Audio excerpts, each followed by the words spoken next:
Welcome to the bold analysis. Political discourse in the country is changing very fast, and no one knows who will be with who in the next general election. But I like listening to what the leaders are saying. So in this podcast, I told you and I promised you that in this month of August, we will be very truthful and very objective. What has to be said the way it is. No sugarcoating hapa. It has to be what it is. Kericho Governor Mutai was talking, and I've also seen a host of leaders around the Deputy President Rigathi Gachagua speaking in Murang'a. Those two speeches are critically important in this podcast so that we get to absorb what exactly the country is talking about. Because Mutai, the Kericho governor, is accepting that indeed the political leadership was the biggest let down in Kenya, and that the king is naked. This is a confession, and I took this statement very serious, because for the first time we are getting a leader within Kenya Kwanza accepting that there was a problem somewhere. Where we are today as a country, we ask ourselves hard questions. Where then did we go wrong? Where then did we go wrong? Did we abandon the church along the way? Did we then forget the people that placed us to power and prayed for us along the way? The book of 2 Chronicles says that if them that are called by my name shall humble themselves and call upon the Lord and repent, the Lord will forgive their sins and restore them. So today we are here to reflect and say, if God, that is where we have not done right as Kenya Kwanza government, hear our prayers. As we kneel before you, as we reflect back, that for the last 2 years, maybe we have run government and forgot that the Lord placed us. Allowed pride to consume us. Maybe we have allowed opulence to be our order of the day. Maybe we have vomited to the poor in the midst of riches that we have acquired quickly, and laugh at those who are poor. Then maybe we have experienced a Nebuchadnezzar moment. But then we ask the Lord to restore us. Because you remember Nebuchadnezzar at some point forgot that it was the Lord that placed him to be there. And he got himself full of pride. And he started despising the ways of the Lord. And the Lord humbled him. But the Lord also restored him when he repented. We have been humbled as government. I want to tell you, my pastors from home, up and in Nyumbani, we have been humbled. We have been exposed. The king is naked. The president is naked. Never has it happened in the history of a nation that people and civilians occupy parliament.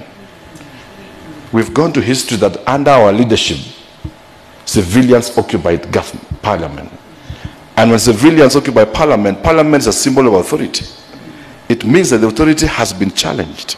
It means that the faith has been lost by the people. And we have experienced a Nebuchadnezzar moment. I want to pray for the church to lift us before the Lord, so that we may be restored back and the glory of our government can come back. We walk there very ashamed. The strength we had is supple. We are weak. It's a difficult time. Because never has it happened in any history of the world that parliament has been occupied, that protesters almost invade State House. Kenya was at the tip of failing. Kenya was almost getting to Somalia. Kenya was almost getting to South Sudan. Kenya was almost getting to be like DRC Congo. But the Lord loves Kenya. He saved us when we were falling. He held our hands. And having experienced this Nebuchadnezzar moment, I want to appeal to the church. Pray for our president. Pray for the leaders. Pray for the governor. Pray for the senator. Pray for the women rep. Pray for the MCA. Pray for everybody. Because when leaders has been challenged and people lose confidence in their leaders, then the capacity to be able to govern and be able to administer governance becomes also a challenge. So as we go through this very difficult moment, we want to pray for the church to help us. We humbly ask for your prayers. We want to, I had said earlier, and my reverend knows, mimi nilisema that let us allow the church watangulie, sisi tufuate kama wanasiasa. Because vile tulitangulia, maybe we became a bit, we forgot easily where we came from. And it was not right. Because if you elected me as a hustler, umenichangia pesa quality in town, then within 2 months, I am shattering the whole country in choppers all over. The people who are elected me, hawana hata nguo ya kufa, hawana chakula, hawana school fees, and me, mwenye nimetolewa tu chini, I have the luxury now to even pack a chopper and use it as a matatu. There were quite some faction led by the president that have been moving across the country running a narrative that there are some people that wanted to overthrow government. But I took cognizance of the speech by Mutai because it's actually challenging the discourse by the president. So in Rift Valley, as the leader from the Rift Valley, he's taking responsibility and they're taking the right thing, that indeed there is a problem somewhere. So I want us to listen to that of the leaders around the Deputy President Rigathi Gachagua. The DP and the team from Mount Kenya have been being profiled as some of the fellows that fueled the anti-government protests in the country that were going on in the country. That was highly fueled.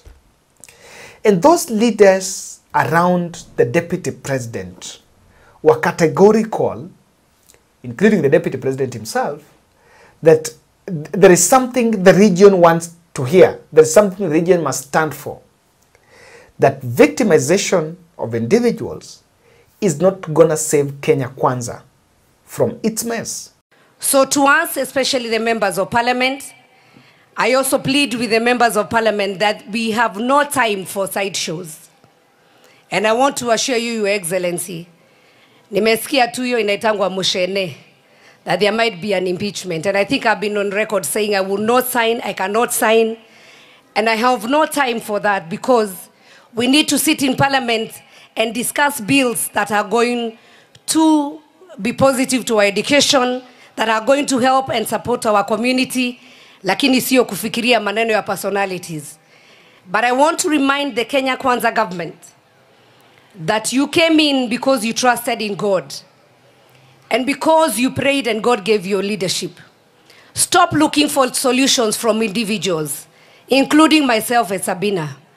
Musitafute your solutions thinking that you'll get organized. If you get individuals, remember your foundation was God. But if we go ahead and introduce something like impeachment, that is being extremely insensitive with Kenyans. Kenyans has gone through a lot during our government. And now thinking and coming up with a head or a might of something like impeachment of a person who is loved by the people who elected him.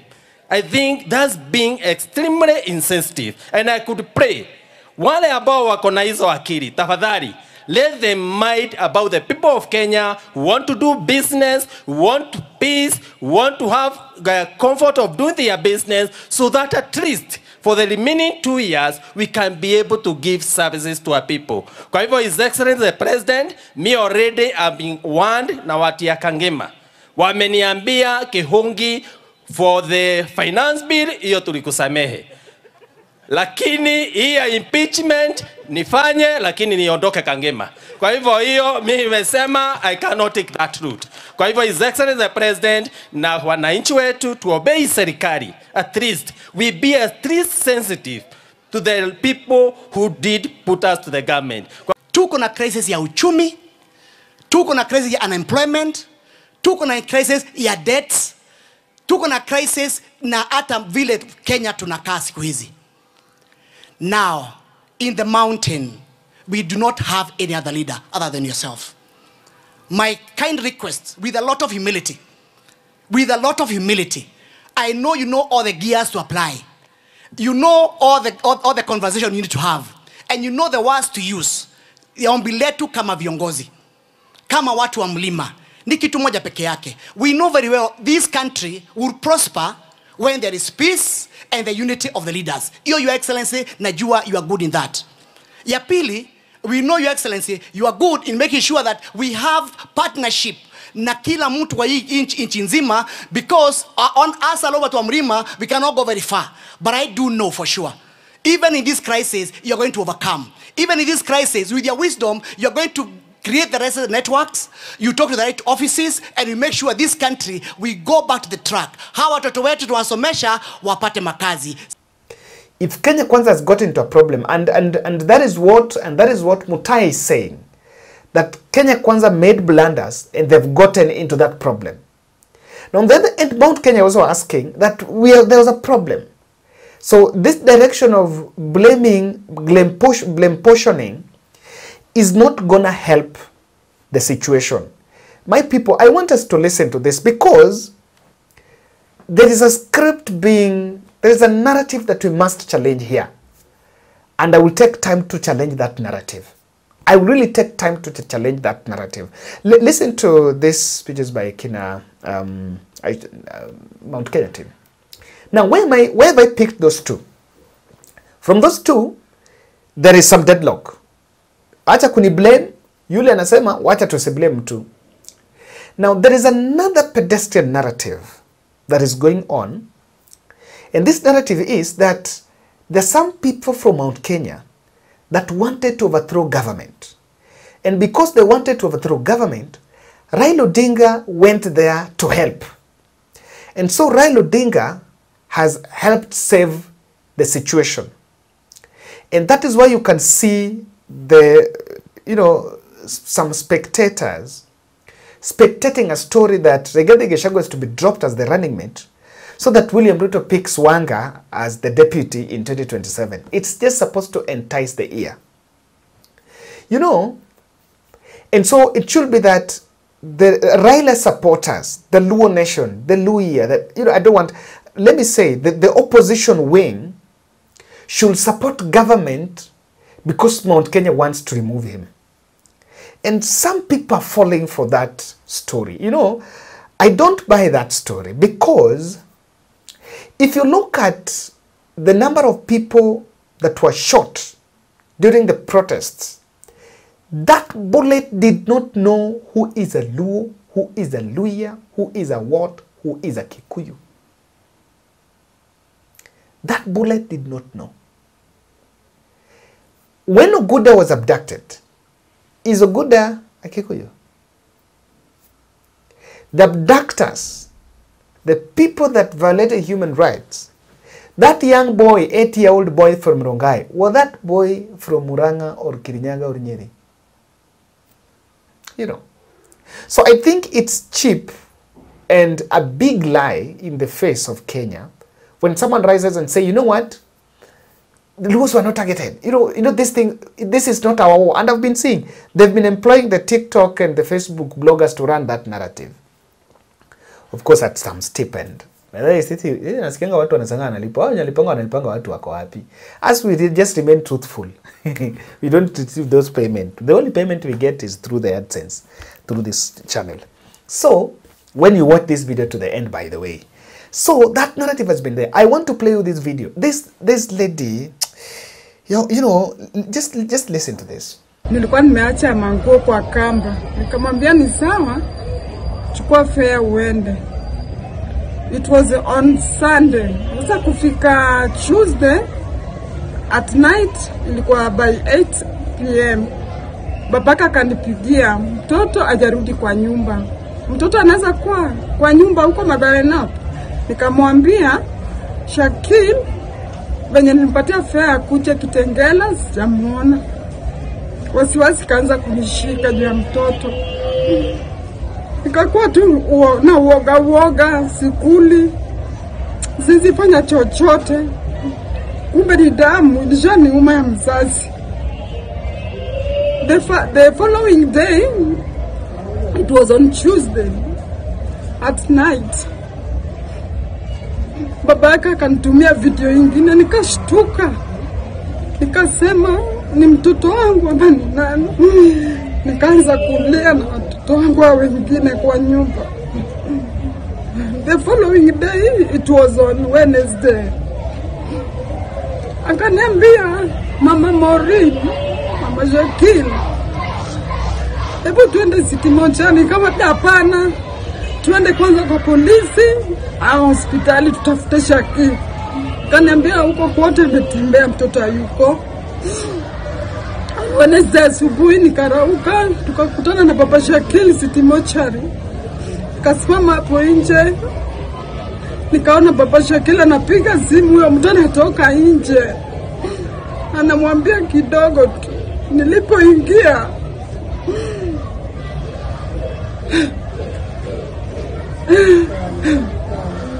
nilisema siko duniani. Hasira ilinishika. Nilisema Mungu nishikilie. Niliona mtoto wangu amelazwa hapo, pigwa risasi kwa shingo na viatu na damu yote kwa nguo. Nilishindwa kuongea. Sikuongea, nilizidi tu kulia. Nilisema Mungu nisaidie, nishikilie. Na haya yote naachia Mungu. Hii miaka yenye nimeona, kila kitu naachia Mungu. Anishikilia, nitie nguvu.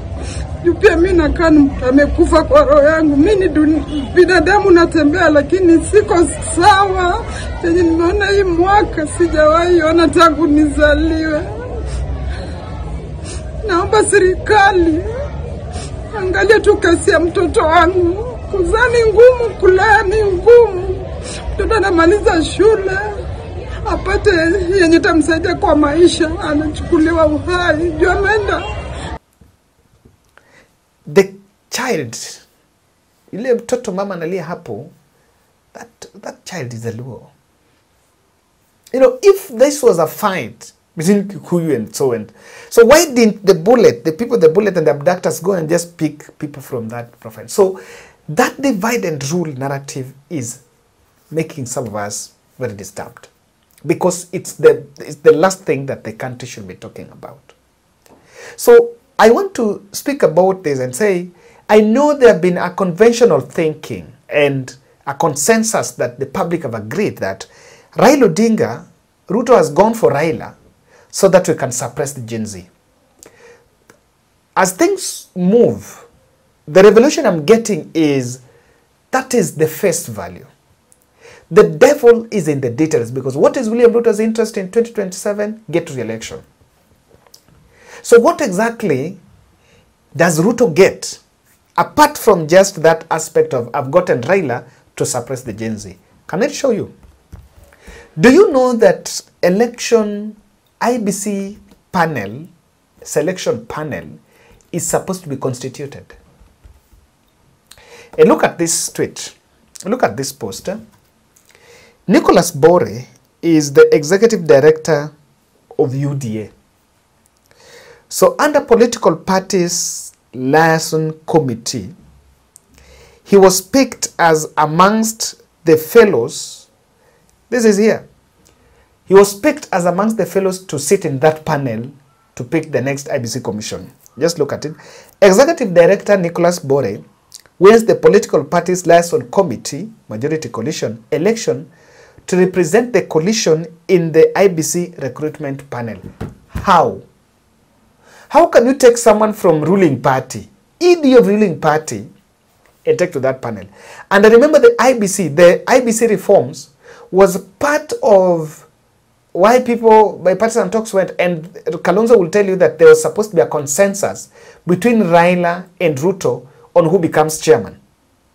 With understanding by that time, and Kalonzo's understanding that Raila will be representing Azimio. Now that Raila is not longer in Azimio, in spirit, he's no longer in Azimio, maybe it's just the body remaining there. But in soul and spirit, Raila is not in Azimio. Now that Raila is with Ruto. See, Ruto is going to pick the next chairman and the next IBC commissioner as he wishes. So these are some of the things that maybe the country are not paying attention to.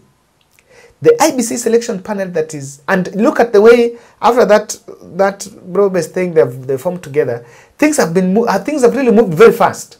Before that document had just been lying in Parliament for the last 1 year. But sasa after what took Salimiana, things have been rushed and the panel was formed. I've just seen High Court have issued some, had a stop on it, kidogo. So one of the big stakes is that. Number two, there is a Katiba review going on. This Katiba review not going on, there is a referendum push that Raila Odinga is now talking about. Now, if a referendum is to be pushed and Raila is with Ruto, what will stop Ruto from getting a leaning document on it? What would? So even what will be seen clearly, because Raila is not going to vie the next polls. Just looking at these arrangements, I'm not seeing him getting to the ballot anytime. Now, there is the discussion of political parties fund. So UDA party, the ruling party, have the funding. They can use the state fund. They can access. ODM is also now in government. They will be able to access. How about those parties outside? And Wiper Party is supposed to be the party then to square it out with William Ruto. Are you seeing some concessions or some compromise that is going to affect things moving forward? And lastly, suppressing the vibrant civil society organizations that had taken over the opposition. The truth of the matter, even before these Gen Zs, Raila Odinga team, the Azimio team, was already complicit. To me, you cannot convince me that there was some serious opposition they were doing. No. They were just in Parliament corridors taking bribes and supporting William Ruto behind the cameras. By then going in rallies and saying the way Ruto is bad, Ruto is this. But in Parliament, some of them had really been supporting. So the only, in fact, you can tell me which is most successful case that opposition team took to Parliament. I cannot compare the Azimio activity of between 2022 to 24 to what happened between 2013 to 2017 during the CORD time. CORD took government to court for many cases, and they won quite a number of those cases until Judge Uhuru Kenyatta was even complaining about Judge George Odunga, and George Odunga had to be moved from High Court in Nairobi to Machakos. So now if you look at those who are litigating against government, the finance bill that was quashed just yesterday by the Court of Appeal, it was litigated by civil society organizations. And William Ruto have shown intent to crush those organizations. Now, this arrangement with Raila, in what I'm saying, it had more casualties, so many casualties, talking about even Malala, than what the pedestrian thinking we've picked that Raila is out to suppress Gen Z. Suppressing Gen Z is one of, maybe it will achieve that or not, but there's something, there's so much that is at stake. And that is why I wanted us to look at it. Ladies and gentlemen, thank you. Let's meet in the next.